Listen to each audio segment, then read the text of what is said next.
And Mikel Arteta, for you guys to sit here on a stream and say Mikel Arteta watches this team week in, week out, and he does not want to sign a striker is ridiculous. He doesn't want to go out there, and reasonably so, he doesn't want to go out there and berate the ownership, and at the same time, he doesn't want to go out there and berate his players. There has to be a level of balance. I want to ask about that. I'm noted that down earlier. Arteta got a lot of criticism today on national radio for coming out in the press conference and saying how proud he was, how brilliant his players have done. I want to throw this question to Omar. Do you think Mikel Arteta praising his players after essentially going out of the Carabao Cup and then going out of the FA Cup, do you think praising the players in that moment was the right thing for Arteta to do?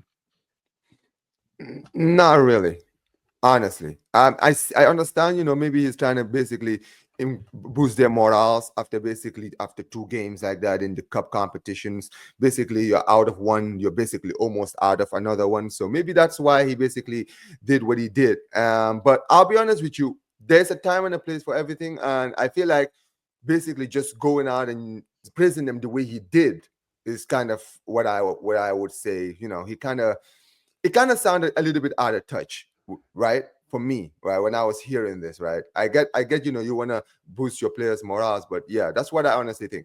Now, as far as like this whole situation is concerned, with Arteta, here's honestly for me, and I'll quickly, and I'm going to make this very quick when it comes to Arteta, right?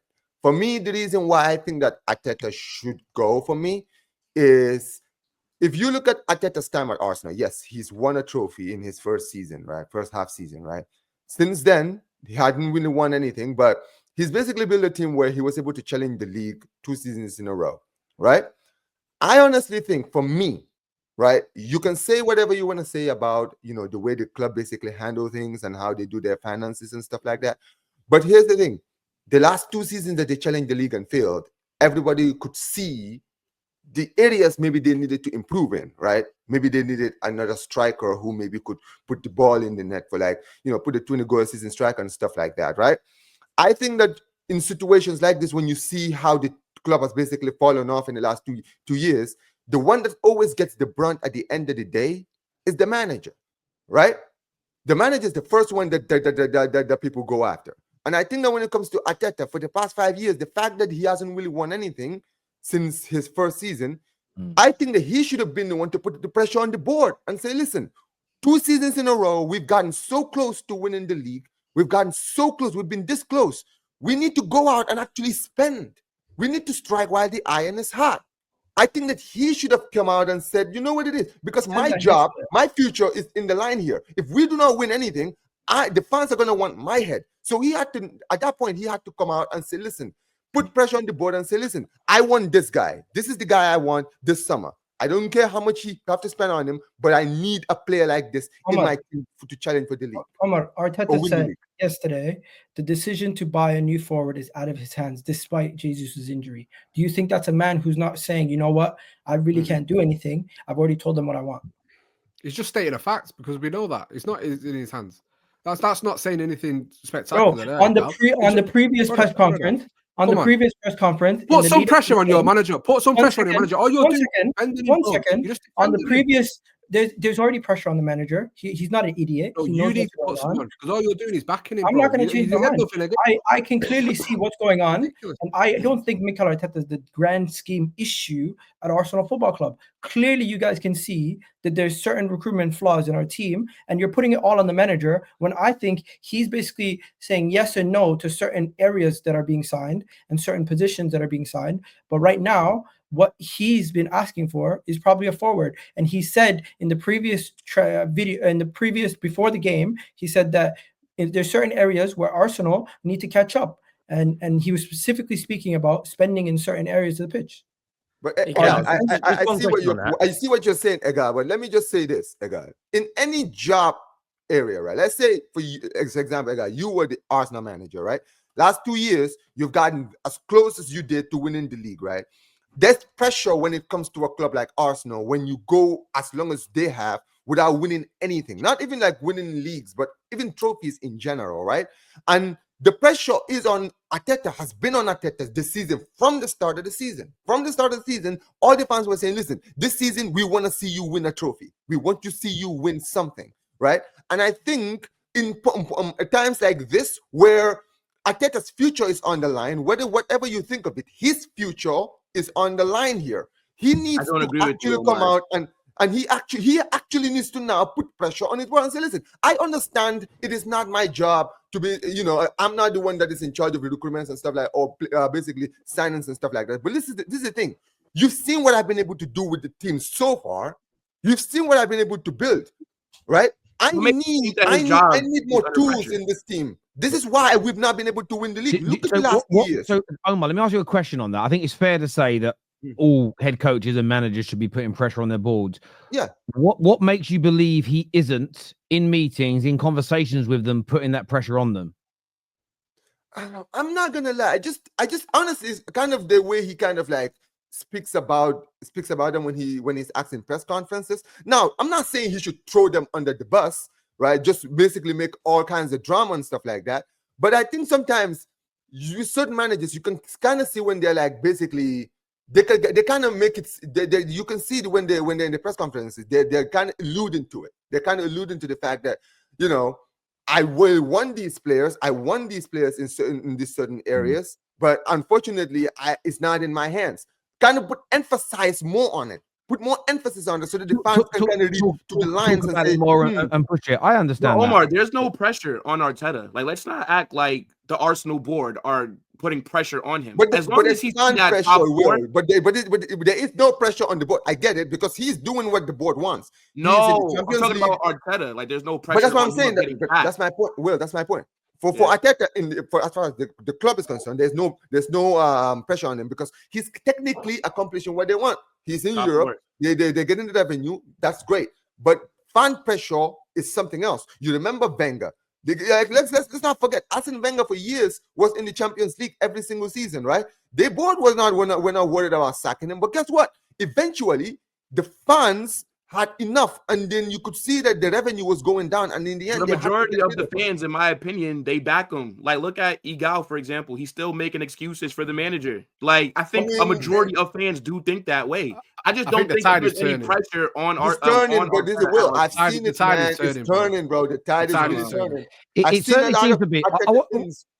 On the tide turning, it's a great segue into the next question I had. Listening to Talk Sport today, I listened to about 5 or 6 season ticket holders call in, and 2 of them were frustrated with the manager. The other 2 were a little bit more along a Gal's lines, kind of defending him and saying he needs more money, right? And right now, let's park that debate for a moment because it's been done on the show.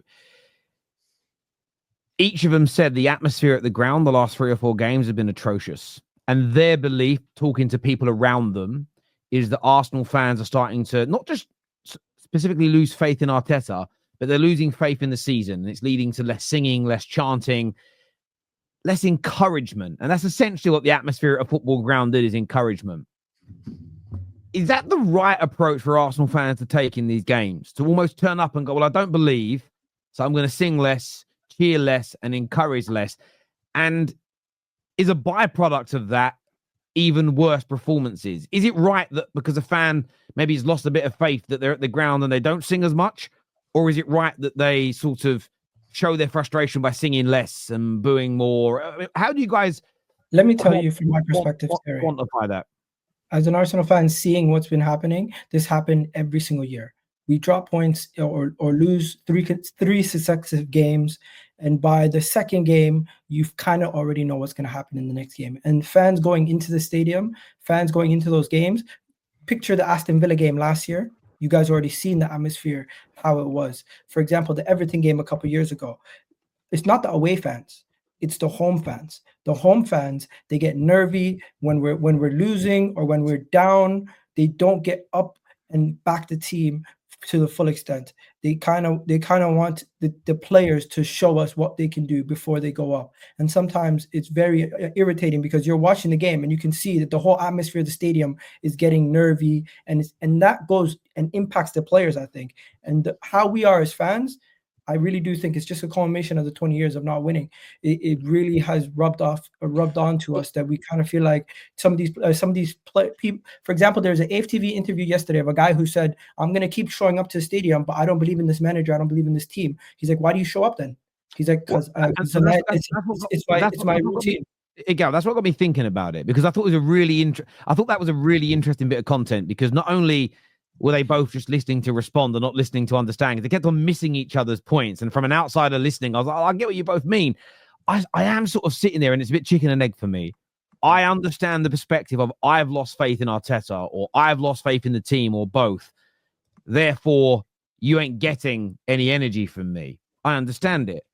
There's the other side of the fence, though, and maybe this is because of how I see when I used to compete, or when I go to games as a United fan. I almost feel, even if I don't think I've watched Man United games, I've been there when I didn't think we could win, but it didn't stop me cheering the team on for 90 minutes in hope that my support helped us pull off a little bit of a shock. Away fans are the best at that in the world. Every single set of away fans, typically speaking, go to grounds and they encourage their team from minute one to the end of the game. And I believe that there are many occasions where the support from fans helps get a struggling team over the line. So I understand both perspectives. I'm just wondering what the panel thinks is the right thing for Arsenal fans to do. Give up or keep. I'm not saying ignore problems. I'm not saying blindly defend when talking. I'm speaking about your behavior in the stadium. Should Arsenal fans be encouraging their team and supporting the team every step of the way to try and turn this around? Or are they right to essentially start being silent because they don't believe anymore? How do you see it as a panel? I think they should still support. Sorry, Omar, let me go to Tom first, and I'll go to you in a sec, Omar. Sorry, go on, Tom. Sorry, I should have just addressed someone in direct. Sorry. It's a tough one for them, because you'd like to think that you just go there 100% support all the time, but football is crap. The football can be so bad at times that it's hard to back it. And yes, if you're going to the ground, you're supposed to go there and support and sing. But if there's nothing to sing about, then it's hard to get anything going. And the style of football is conducive with the atmosphere. The Emirates was an absolute fortress a couple of years ago when they came second and they lost the lead at the end of the season. But the football they were playing that season was electric, and the fans fed off it. Last year, I don't think it was as good, but the football was still good, and the fans feed off it. This year, there's nothing for the fans to feed off. If you go 1-0 up, you're putting 10 men behind the ball and holding out for a 1-0 win. There's nothing for the fans to start creating an atmosphere over, unless you want them to start chanting defense, because that's what all Arsenal do. Like they need to go out and put teams to the sword, and then everything will improve. The reason why fans are tetchy is because you can do that defensive football, but Arsenal haven't been doing it well recently. Hence why you've been losing games and you've been dropping silly points. And that's where fans are starting to go, well, if we're just going to keep making the same mistakes over and over and over again, I don't want to watch this. I don't want to watch us shoot ourselves in the foot time and time again. That's the anger. By the way, we have the second most goals in the Premier League, if I'm not mistaken. Actually, third. So let's not do this whole thing. We do score goals, but Saka getting injured, a bunch of our players getting injured, has negatively impacted how we've been playing the last 40 games. So let's not act like there hasn't been mitigating factors recently that made our performances much worse than they actually should be. I hear that. Gal, are you going to tell me the football this season's been good from Arsenal? It's been exciting, it's been thrilling, it's been stuff to get the fans off the seats. Expectations are much, much higher. So the football is viewed a lot differently. Do you not think the expectations were the same as last year? It was to win the league. You want to know something? Last year, we started off just as bad offensively, and we kicked on around this time of the year. Don't forget You also had players getting you out of ruts. Like the one everyone keeps criticizing. Last year was a lot closer, yeah. But why is no one ripping into Martin Odegaard? He's the captain. He was the one who had... No, but he's getting roasted. He's not getting nowhere near as much. Henry, finish, please. Kai Havertz is being absolutely destroyed. Everyone keeps singing the 60 million down the drain. Martin Odegaard is the captain. And if you look at the game yesterday, you saw one captain step up and deliver and work his bollocks off for playing with 10 men. And you look at Martin Odegaard, he had that penalty. Okay, fair enough. It's a fantastic save. But him this season, okay, I know I understand he's come back from an injury, but I now look at that Arsenal team and go, Saka's not there anymore. Who drags you out of a rut? Because I look at your front three, I'll be honest, I know we're going to get onto the North London derby. I don't think you'll beat us. And we stink. We absolutely stink. I know everyone's going to say it's the best game to bounce back after an FA Cup to North London derby. We're going to turn up to the Emirates with our towels up, right? Because we smell blood. I look at your team right now. Defensively, you're one of the best in Europe. Going forward, Who's going to drag you out of a right? You've got no Jesus now. Martinelli and Trossard are so inconsistent. Odegaard's not on form, and Kai Havertz couldn't score in a brothel right now. So now there's no Saka, who now people realise how good he actually is, that he has been carrying that front line for 2 seasons. If you don't go out and sign someone, I don't think it's crazy to say, I don't think you'll get top 3. I'll be honest. I mean, can I just quickly add? Yeah, I want to go. Sorry, I want to go to some of the viewers' comments here. Sorry, gentlemen. I know the panel's important, but the viewers, I need to interact with some of the things that they're saying here as well. Dave.